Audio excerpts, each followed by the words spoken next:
This is a session where people have funny accents. I'm very, very happy indeed to present to you Sarah Cowie, who's got a title here that worries the hell out of me. I didn't wish to recreate my own past in the future, and nor will you, I suppose. So Sarah, I'm going to tell you a few things about Sarah from the start. She is a multi-talented person, and she comes from a school in Auckland, New Zealand, in which many famous people who are world famous in New Zealand, have come. And she's just one of a long line. Lord, for example, came from the same crucible, as it were. And there's a bunch of other people like that. But you'll never have heard of them. So, sort of to tell you her background, I mean, she was doing a BA LLB, for goodness sake. And she saw the errors of her ways almost when you finished it, wasn't it? And just did a psych paper just to fill in, you know. And then look what happens. She ends up in this kind of thing. So she is multi-talented. This is kind of surprising. You won't know most of these things. For example, she keeps a farmlet, and she shears sheep by hand, her own sheep by hand. She milks her goats by hand, of course. And she does other things with her goats as well that we won't mention, because there are vegans here, probably. She builds fences, she operates a digger, for goodness sake. She drives a Harley Davidson motorcycle. She's good at horse riding and plastering in her house, things like that. All these things, which are much more important than the things really that you want to hear, which is basically she has been only a few years with her PhD, and she's a senior lecturer now in Auckland University, where she's been pretty well all the way along, except for a stint in France early on. She's the author of a whole bunch of, I think, really good papers in JAB and other places, mainly because she's put me on the author list as well. So they are really good papers. She has been on TV, she's on the SQAB board, she's been an associate editor for JAB on special issues, things like that. I mean, she is really multi-talented. I don't know how she gets the time to do all these things. So that's Sarah in a nutshell. I think that's a nutshell. So I'll pass it over to Sarah now, and please welcome her.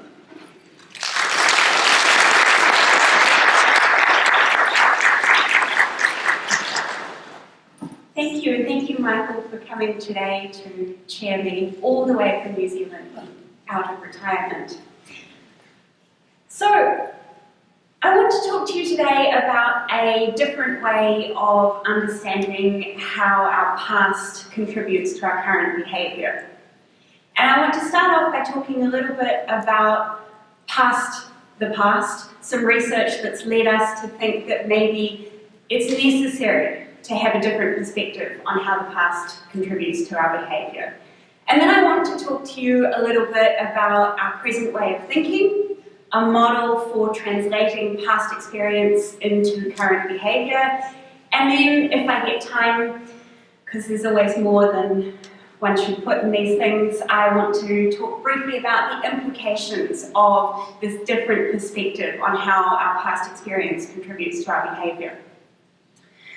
So as behaviour analysts, we can all agree, I think, that behaviour depends on our past experience, and that is our learning history and also the longer term history of our species. But mostly what we focus on in this area is the learning history of the organism. And the way that we tend to think about how the past contributes to our behaviour is that our past experience with consequences determines the strength of our behaviour. And in the moment, the behaviour that is strongest wins, like it's a behavioural boxing match almost, and that strongest behaviour is the one that we engage in. So our past is important because it sort of propels us into the future. So the forces from the past. And this view has served us really, really well. We have quantitative models, we've got lots of different interventions that are built on this sort of retrospective approach to how the past controls our behaviour. But sometimes this approach doesn't serve us well. It fails to explain the behaviour that we are getting. Think about, for example, the pattern of behaviour that you get on a fixed interval schedule. You give a reinforcer, there's no more behaviour. Think about things like reinstatement. You extinguish a behaviour, it's not happening anymore, you deliver non-contingently a reinforcer that used to be associated with that behaviour, and the extinguished behaviour starts up again.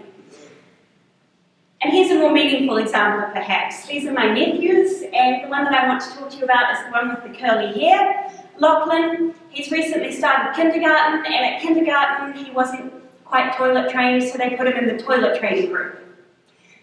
And in the toilet training group, what happens is when you go to the toilet appropriately, you get given an M&M. Reinforcement in action, really, really fantastic. And this was working really, really well. Lachlan learned very quickly to go to the toilet appropriately. He was doing fantastically, no accidents. And finally, the kindergarten staff said, right, it's time for Lachlan to graduate from the toilet training group. No more M&Ms for Lachlan, he's doing it on his own. What does Lachlan do at the first opportunity he gets? He does what he needs to do to put himself right back in the toilet training group. Almost as if the strength of his behaviour has somehow evaporated magically. But what really seems to be the case is that Lachlan is using his past experience in order to behave in a way that gets a future that contains M&Ms.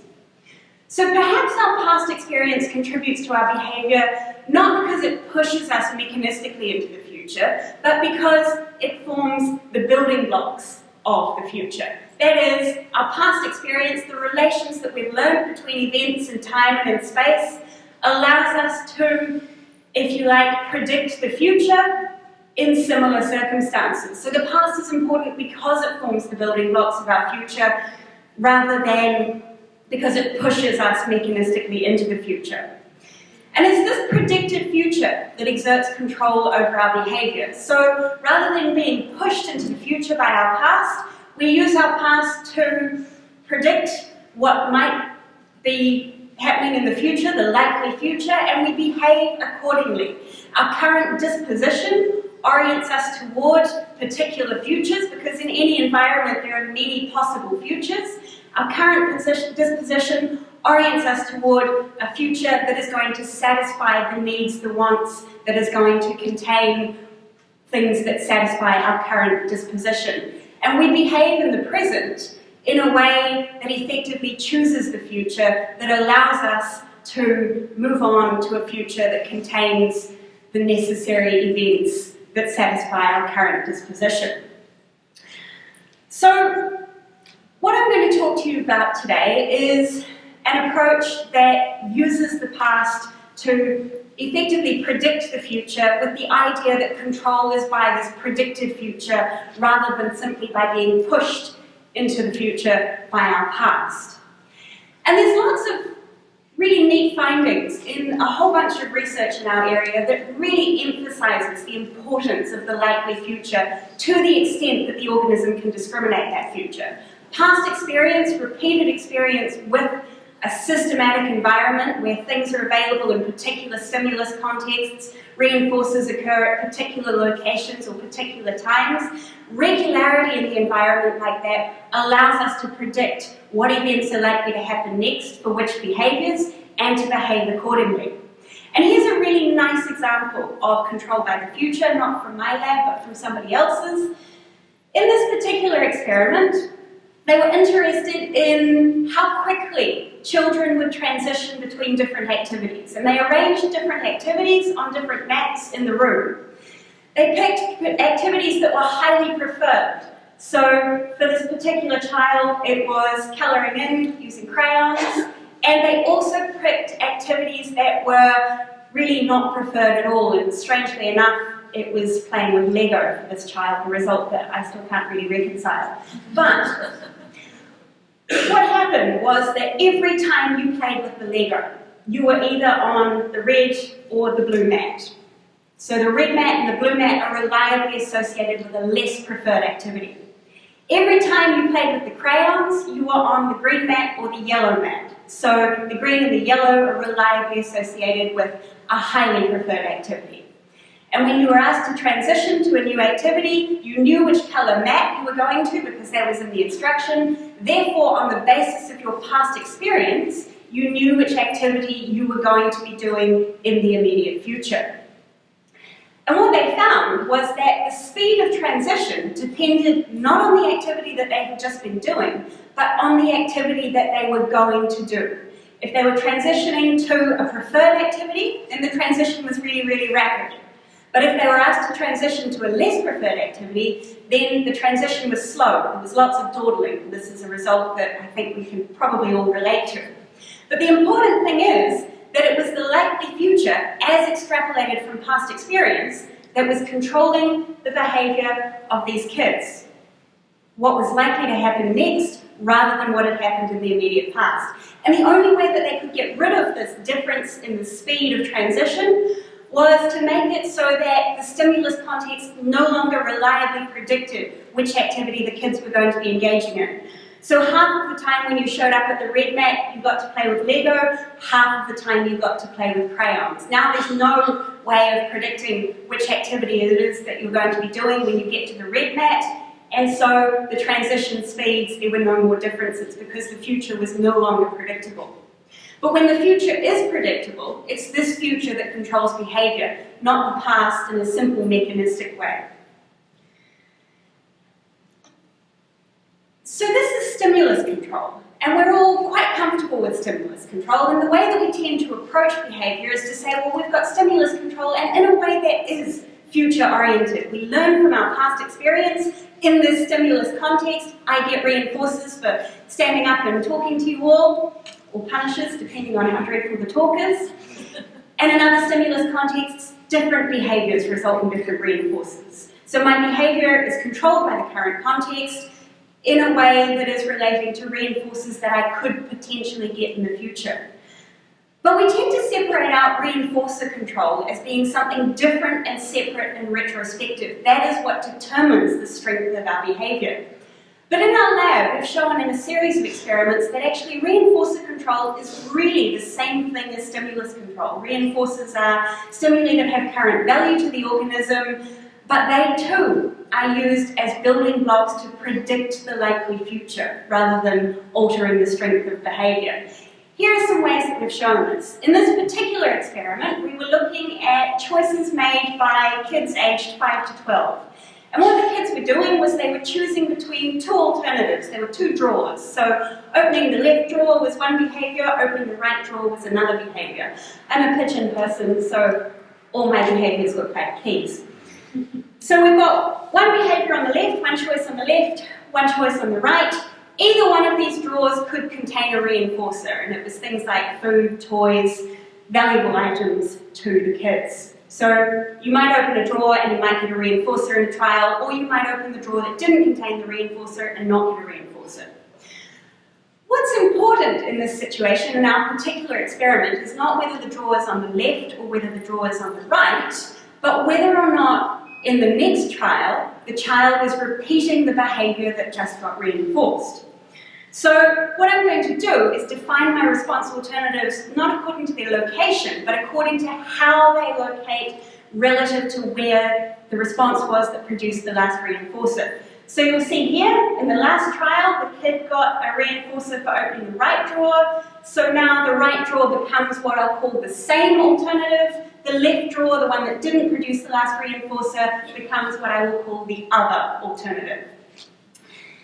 And what we did was we arranged it so that you had a probability of 0.1 of getting a reinforcer for opening the drawer on the same alternative. So a very low probability that repeating the same response would lead to a reinforcer. On the other hand, if you opened the drawer that contained that was the other alternative, the one that you hadn't got a reinforcer for in the last trial, then there was a 0.9 probability. So on 90% of the trials, you would get a reinforcer for engaging in the other response. What we're interested in here is whether our kids repeat the same response, that is, whether their behaviour was strengthened by that reinforcer in a way that denotes retrospective control by those reinforcers, or whether the kids were behaving according to where the next reinforcer was likely to be, which would require that they open the other drawer, that they engage in the behaviour that has not just been reinforced. So what we did was we plotted the probability of choosing the same drawer, and we're doing that as a function of sessions, so the kids' experience with this task. I'm showing you group data here today because they were beautiful and systematic, and I don't have time to show you the individuals, but the kids all behaved in a similar manner, so they're nicely representative. My measure of probability of choosing same, anything that's greater than 0.5 means that they are more likely to repeat the just reinforced response to choose the same alternative, so that reinforcer has strengthened their behaviour, controlled by the past. Anything less than 0.5 means that they are more likely to choose the other response. So now their behaviour is controlled by what is likely to happen next rather than what has just been strengthened. So greater than 0.5, controlled by the past, less than 0.5, controlled by the future. Here's what we got. In the very first session, they've had exposure to this task. They don't get any instructions. They simply learn by opening the drawers, learning by the contingencies in the same way that we would do with rats and pigeons. And they're choosing slightly above 0.5. So there's a slight tendency to repeat the same response, but nothing that we would take as very strong evidence for that retrospective control by the past. And with more and more experience, you can see in the second session and the third session, the probability of choosing same is very, very low. They are much more likely to repeat the other response. So the control is by what is likely to happen next, rather than what just got strengthened. And you can see that behaviour is stabilising out here, and these error bars show the variation among individuals, so quite really nice clean data. But the important thing that I want you to take from this is that these kids' behaviour, their choices are under control of what is likely to happen next. So they're using their past experience to, if you like, predict the future and behave accordingly. And we can compare that to the behaviour of pigeons on a similar task. These pigeons had about 60 days of experience rather than just 10 sessions of experience, but they are doing pretty much the same thing as the kids are doing. They are behaving according to where the next reinforcer is, not according to which behaviour just got strengthened. So control by the likely future, no evidence of control by strengthening by what has just been strengthened in the immediate past. Now you might say, well, what if the kids are just learning to strictly alternate? So to rule that out, so they're just learning with reinforced and more extended pattern of behaviour. To rule that out, what we did was we arranged a procedure quite similar where our kids are now choosing still between two alternatives. We've got a same response and we've got the other response, but now every single reinforcer is arranged for the other response. So you never ever get a reinforcer for engaging in the same response.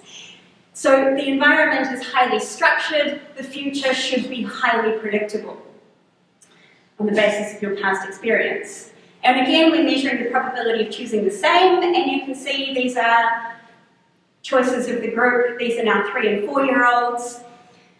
Choices, once they'd had enough exposure that their choice stabilised, their behaviour was under control of the contingency to the greatest extent that it could be. Once we got to this point, what we did was we added in what we called a surprising reinforcer. So we interrupted that sequence by delivering a reinforcer on the same alternative. So an unusual reinforcer relative to what you would expect. And we asked, how do they use that reinforcer? Do they use it according to what they've learned about what one reinforcer predicts about the next? That I got a reinforcer for choosing the same, but I shouldn't repeat the same again. I should go and choose the other because my reinforcers, by and large, are always on the other alternative. Or does that upset the apple cart and do they behave according to something more mechanistic and simple. And so we've got behaviour after a normal reinforcer, if you like, and here I'm going to show you what they did after in the trial following a surprising reinforcer. And you can see that they are using those surprising reinforcers in a very similar way to how they are using those expected reinforcers. So they're using those surprising reinforcers to predict where the next reinforcer is likely to be obtained. And it turns out that pigeons doing a similar sort of task, picking keys rather than opening drawers, they do exactly the same thing. They use those surprising reinforcers to predict where the next reinforcer is likely to be on the basis of what they've learned about how those reinforcers relate to each other in the past. So there's good evidence to say that our behaviour, whether it's controlled by stimuli that are not reinforcers or by stimuli that are reinforcers, the way that our past experience with these stimuli is controlling our behaviour is in a way that is future-oriented, that our behaviour is controlled by what is likely to happen next. But this control by the future is imperfect. You would have seen that those kids were not always choosing, and indeed those pigeons were not always choosing the alternative that was likely to provide the next reinforcer. They were doing it most of the time, but it was almost as if there was some degree of error in their prediction about what is likely to happen next. Now, when I say their prediction, all I mean is the behaviour. The prediction is in the behaviour. There is no inner organism, no mental computation required. The prediction is simply what the behaviour is. And there are two reasons why this control by the past and predicting the future might be imperfect. And in order to show you this, I need to give you a slightly more complicated experiment. In this particular experiment, we have a same response and another response, so two alternatives again. This is done with pigeons pecking keys now for food reinforcers. And what happens in this experiment is that there are two types of trials. The trials look exactly the same. Every trial ends in a reinforcer, so the only way that you know which type of trial it is once you've got the reinforcer. In the first type of trial, you get a reinforcer on the same alternative, picking the same alternative, and that reinforcer is always delivered on a VI 5-second schedule, so it comes relatively soon into the trial. In the other type of trial,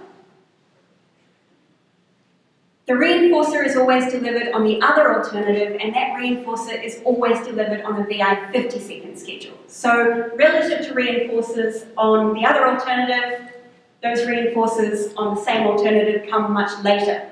So a rule, if you wanted to have a rule, might be go same sooner, and if you don't get a reinforcer, go other sooner. I'd be a terrible pigeon. If you don't get a reinforcer, go other sooner. If you continue not to get a reinforcer, then shift your choice over to the same alternative. So here's what that looks like. What we did was we calculated the probability of an event occurring on the same alternative, and what I've got here is the probability that a reinforcer was obtained on the same alternative at each point in a trial. So you can see that we start out, these are calculated from the obtained reinforcers. This might be because we use the reinforcers that were obtained at each time in a trial to predict what is likely to happen at that time in the trial. We might see this as constituting a perfect prediction of what is likely to happen in a trial, because these reinforcers form the basis of the prediction. What we're interested in, though, is does behaviour follow this prediction? If we calculate choice between the same and the other, how closely does choice follow this prediction? If our choice falls right on top of that pink line, then our pigeons are doing a perfect job at predicting which response is likely to produce a reinforcer at any given moment. The further from that line our choice falls, the worse their prediction, the greater the degree of error. So here's what the pigeons did, group data again. And you can see that in the first 10 seconds of a trial, there is some degree of control by what is likely to happen next. But choice is less extreme than what the reinforcers are. There's some degree of prediction error. And it all falls apart after 10 seconds. Those pigeons are equally likely to choose the same or the other alternative, even though They should be choosing the same alternative because at that point in time, you are so much more likely to get reinforcers on that alternative. What's happening? Why has the prediction fallen apart? Well, in this particular task, you need to know two things in order to predict the future. You need to know not only how long have I been in this trial for, but which response produced the reinforcer in the last trial. If you don't know that, then you have no way of discriminating which is the same response and which is the other response, and therefore you have no way of predicting which response is more likely to produce the next reinforcer. So what we did was we gave our pigeons a reminder stimulus, a post-it note, if you like. We lit the key that produced the last reinforcer red, the other key remained yellow. And all this does to the pigeon is it tells them, it removes the requirement to remember which behaviour produced the last reinforcer, but it doesn't tell them anything about where the next reinforcer is likely to come from. The only way they can discriminate that is on the basis of past experience.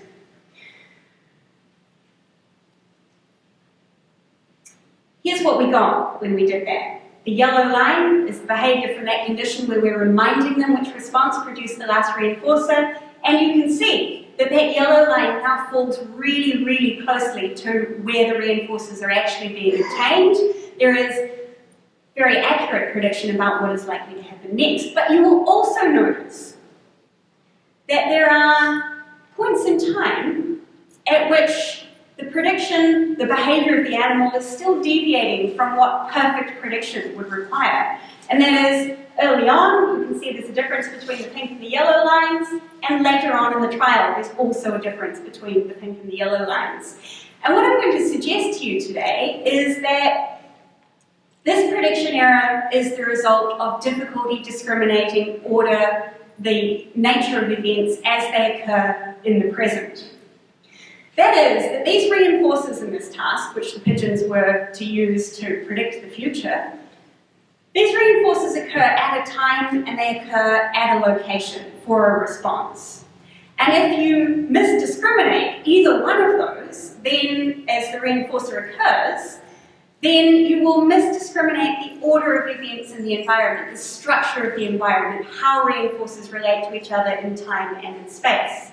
And if you can't perfectly discriminate the order of events in the environment, the structure of that environment, then you cannot perfectly predict the future. There will be error in your prediction.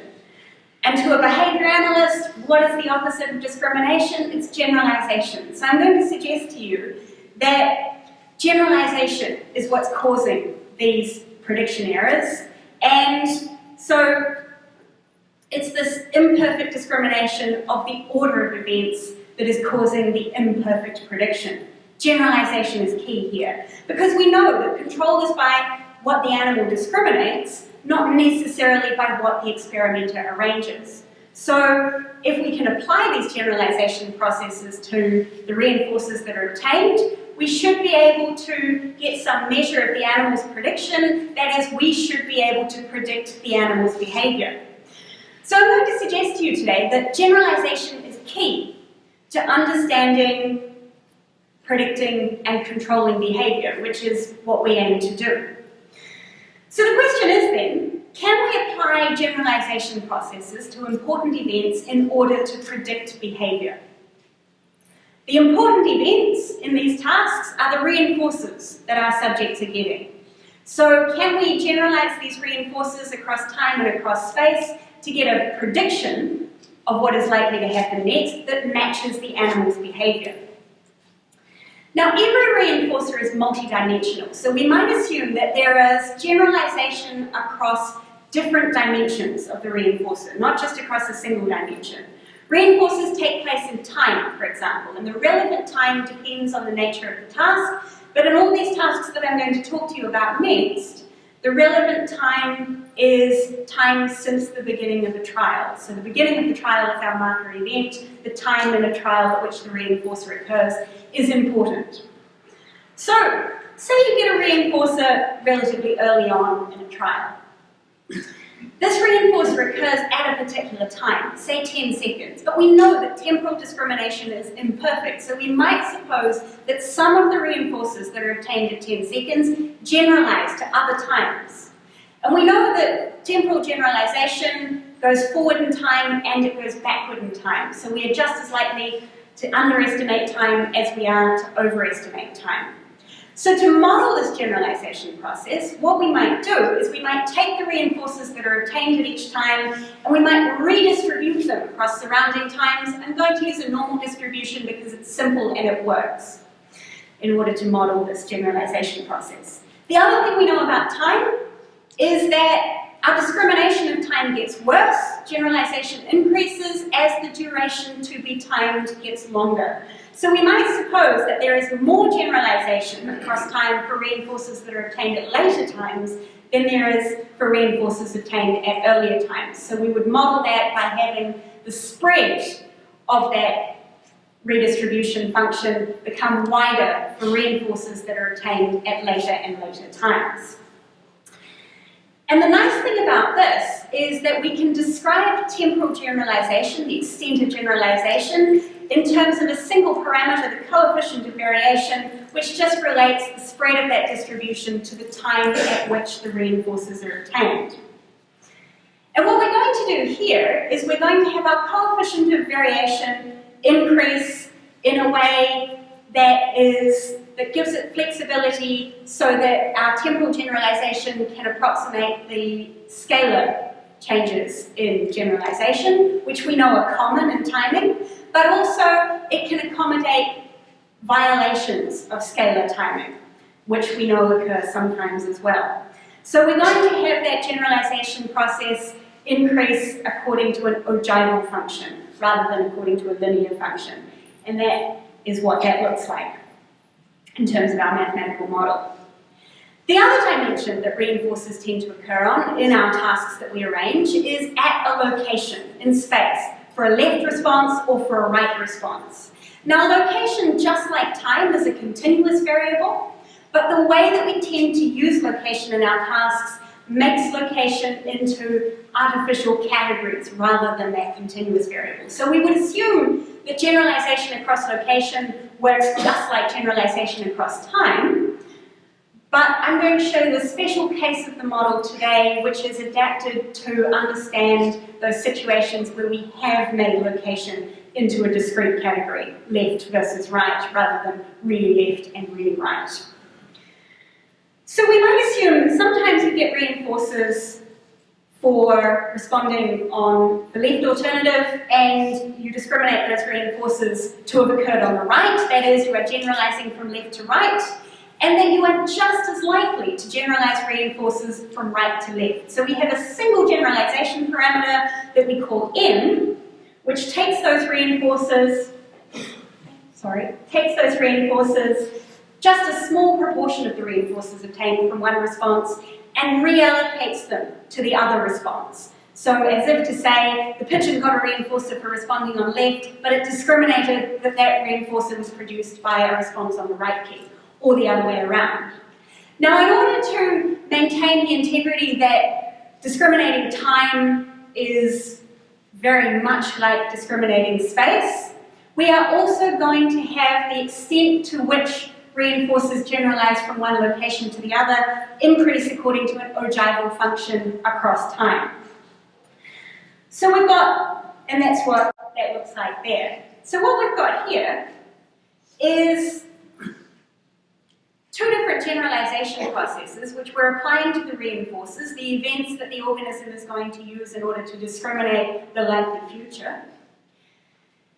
We're applying these generalization processes to shift reinforcers across time and across space in order to generate the organism's prediction about what is likely to happen next. So the reinforcers that are left in each stimulus context after these generalization processes have been applied constitute the animal's prediction. The prediction is in the behavior. Therefore, we should be able to apply these generalization processes to reinforcers in order to predict what behavior should look like in any given situation.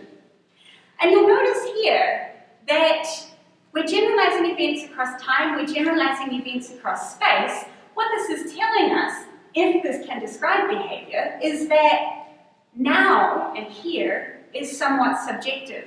That what I discriminate happens at the present time, is actually based on not only what has in the past happened at the present time, but what's happened in the past slightly later than this time, in the future in the past, and what's happened in the past slightly before this time, the past in the past.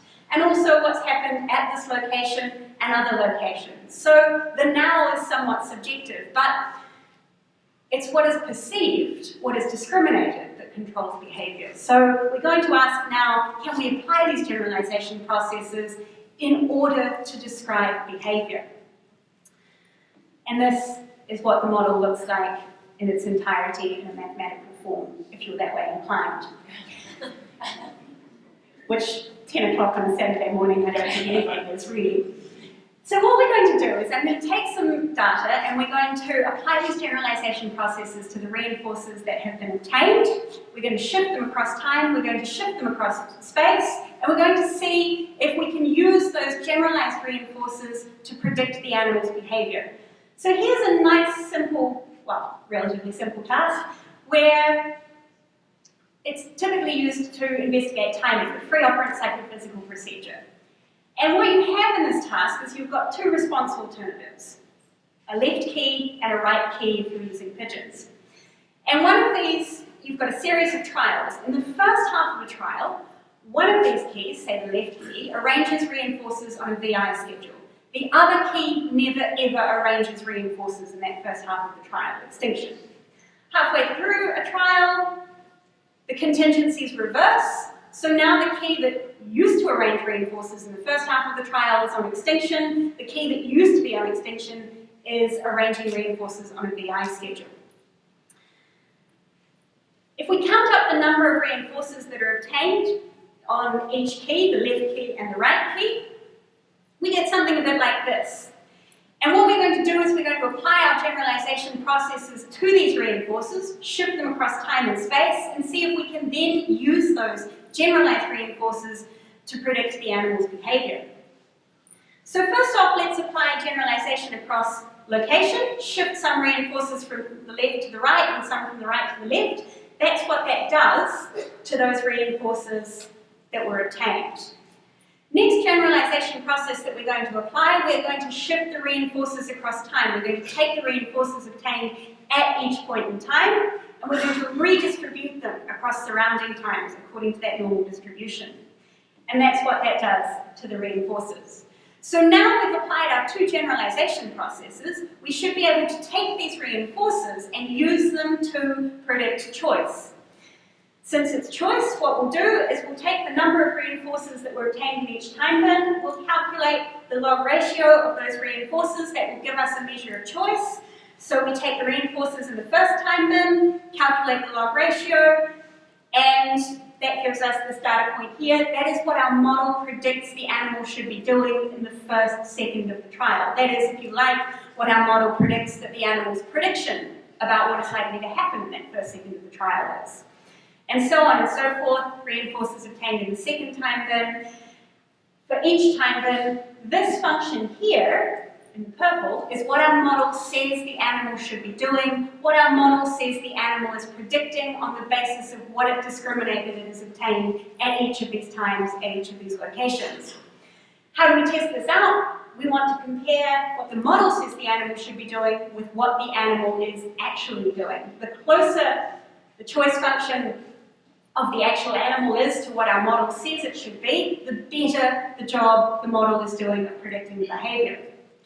So here in the white, I'm going to plot what the animal is actually doing, and you'll see that it's actually really hard to see, right? That white is falling right on top of the pink. The model is doing a stunning job of predicting what the animal is doing, what the animal is predicting. If you like, it's a psychic model.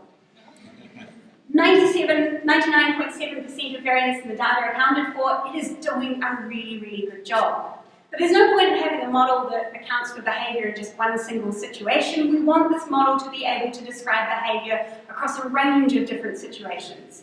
So let's look at some slightly different procedures and see how well the model does. Here I've got the same sort of procedure. You've got a series of trials. There are two responses that the animal can choose between freely. But instead of having left and right responses, we've now got responses that are defined by their colour. So in the first half of a trial, there's a VI schedule operating on whichever of those keys is yellow, whichever of those keys is blue, no reinforcers at all, extinction. But those blue and yellow keys, they can be located, the yellow can be located on the left, it can be located on the right. Location, left-right, is now irrelevant. The dimension that is relevant is colour. So in this task, same as before, in the first half of the trial you get your reinforcers for responding on the yellow key. In the second half of the trial, if you're going to get a reinforcer, you get it for responding on the blue key. We've got the number of reinforcers as a function of time since the marker event, that is time in the trial. And you can see here that in the first half of the trial, we're getting lots of reinforcers for responding on the yellow, no reinforcers for responding on the blue. And in the second half of the trial, we are getting lots of reinforcers for responding on the blue, not many reinforcers, well none at all because it's extinction, for responding on the yellow. And this is aggregated across many, many trials in the animal's experience because the idea is that they aggregate that experience in order to predict the future. So, let's apply our generalization processes. First off, we're going to generalize across location, except this time it's not a generalization across location, we're generalizing across the dimension of colour. Again, we have artificially made colour into discrete categories, even though colour exists on a continuum. So we're going to just generalize a proportion of reinforcers that were obtained on yellow to blue, and a proportion of reinforcers that were obtained on blue to yellow. So if we do that, that's what that gives us. It shifts the reinforcers around from blue to yellow and yellow to blue. This is now getting closer to what the animal discriminates had obtained on each alternative at each time. Next discrimination process, these reinforcers occur in time, and their time is very important in order to discriminate the contingency in the likely future. So let's generalize those reinforcers across time now, and this is what that gets. We should then be able to calculate the log ratio of reinforcers at each of those times in order to give us what the animal is doing. So let's do that now. This is what we predict the animal should be doing. In the pink, that is what the model says, having applied those generalization processes to the reinforcers. Now let's compare that with what the animal is actually doing. And again, you can see in the white what the animal is doing. It's hard to see the white because it falls so close to the pink. That means that our model is doing a fantastic job of describing what the animal is doing, how those generalization processes are working in this different situation. One final situation, one final test. This is a slightly different procedure. There are again a series of trials, but now there's a key that has a high probability of getting a reinforcer in the first half of the trial, and there's one that has a low probability in that first half of the trial, and in the second half of the trial, it's the other way around.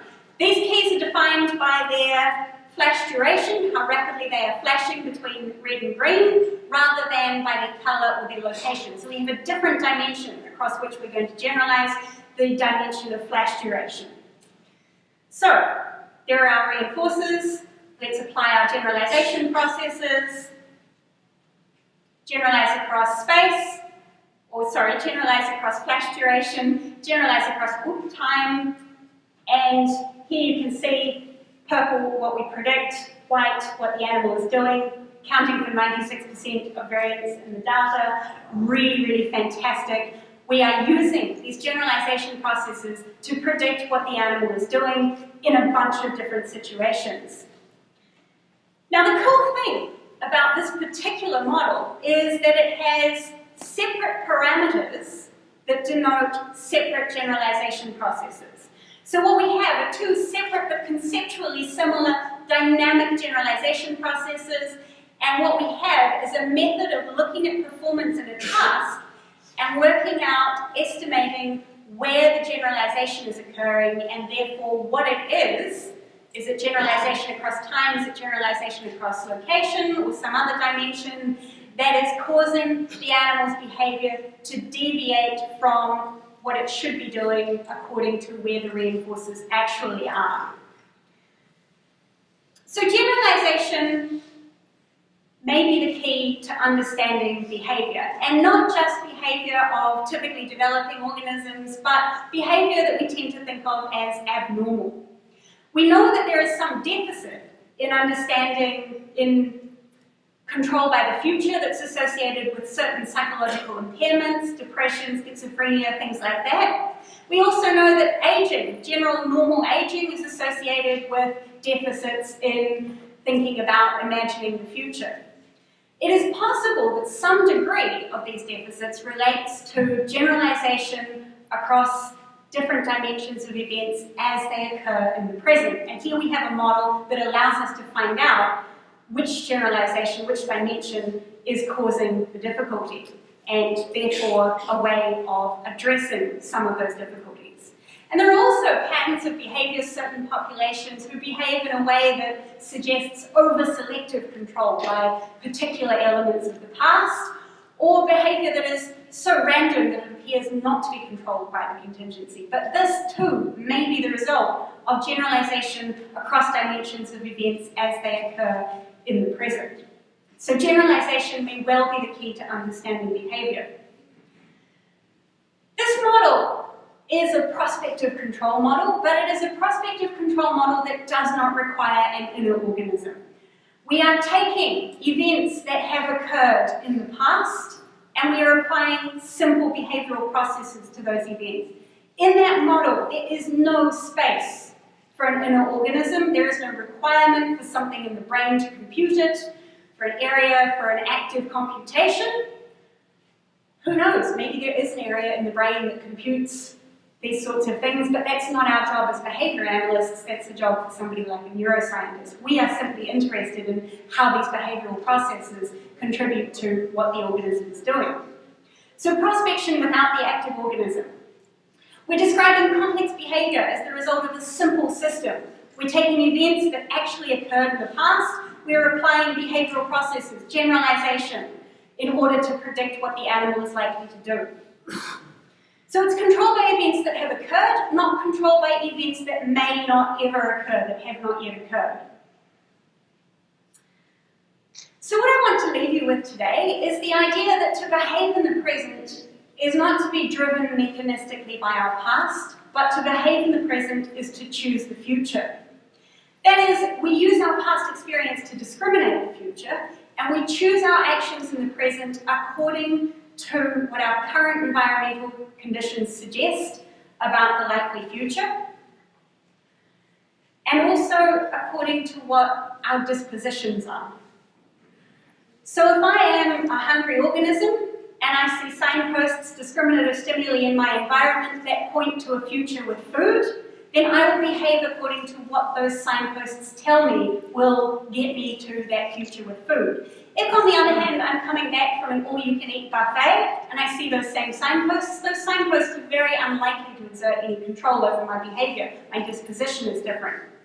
Instead, my behaviour is much more likely to come under control by signposts that point to a future that contains an elasticated waistband and a comfy pair of track pants and a place to sleep off of that food.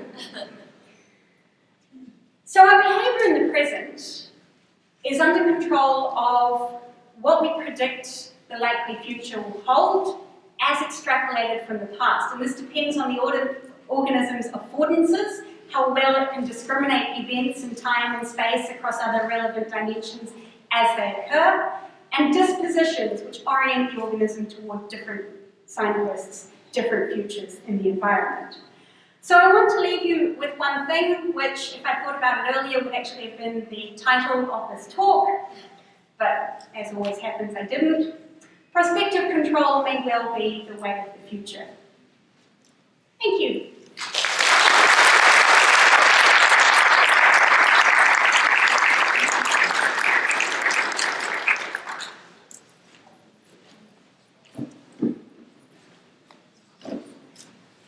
We've got time for one pertinent question. Are there no? It's your problem. Silly. I knew that. Yeah. I'm wondering about that parameter M, because in a lot of situations there's no evidence that that kind of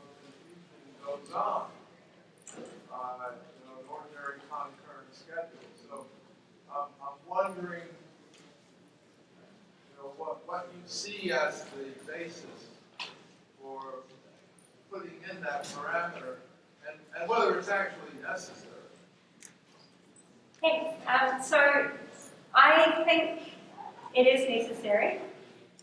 The model certainly works better, and when we test it out using things like Lukaki's information criteria, that it requires that M. And I don't know if I would agree that M doesn't typically happen. I think M happens to a small degree. Think about things like a concurrent VI extinction schedule and how we very often get some responding on the extinction schedule. And even in situations where our focus is, it might be the distribution of events across time, as in a timing task, if they occur at different locations, that's something to be discriminated as well. And if you put yourself in the shoes of the pigeon, you are making a lot of different responses. You are, in some situations, switching quite rapidly. You're responding at a high rate. It's reasonable to suppose that some misallocation might occur. Now, typically when we fit this model, the misallocation parameter is tiny, so it's only contributing a very little bit, but it is making a meaningful contribution. We have to stop there because we have to leave the room. On your